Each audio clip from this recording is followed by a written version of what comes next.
දවසක් ප්‍රසිද්ධ චිත්‍ර ශිල්පියෙක් එයාගේ ශිෂ්‍යයාට පුදුම හිතෙන පාඩමක් උගන්වනවා. එයා ලොකුම ලොකු සුදු පාට කැන්වස් එකක් අරගෙන ඒකේ මැදින් පුංචි කළු පාට ටිකක් තියෙනවා. ඊට පස්සේ ඔහු ශිෂ්‍යයන්ගෙන් අහනවා මේ කොළය මත ඔයාලට පේන්නේ මොකද්ද කියලා. හැම ශිෂ්‍යයෙක්ම එක අහනෙන් උත්තර දෙනවා.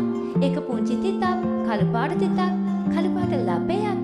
හැමෝම කිව්වේ ඒ පුංචි තිත ගැන විතරයි. චිත්‍ර ශිල්පියා hina වෙලා කියනවා මම පුදුම වුණා. මේ කැන්වස් එකේ ලස්සන සුදු පාට කොටසක් තියෙද්දි ඔයාලා කවුරුත් ඒ ගැන කතා නොකර පුංචි කළු පාට තිතක් ගැන විතරක්ම කතා කරන එක ගැන. ජීවිතයත් මේ වගේ තමයි. අපිට ලැබිලා තියෙන විශාල සුන්දර සුදු පාට කොටස දිහා බලන්නේ නැතුව අපි නිතරම අවධානය යොමු කරන්නේ අපේ ජීවිතයේ තියෙන පුංචි කළු පාට තිත් දිහා විතරයි. ඔයාලගේ ජීවිතයේ තියෙන සෞඛ්‍ය, ආදරය, යාළුකම්, හැකියාවන් කියන විශාල සුදු කැන්වස් එක දිහා බලන්න. පුංචි කළු තිත් වලට ඔයාගේ මුළු ජීවිතයම සතුට විනාශ කරන්න දෙන්න එපා. ඔබේ අවධානය යොමු වන තැන ඔබේ යථාර්ථය නිර්මාණය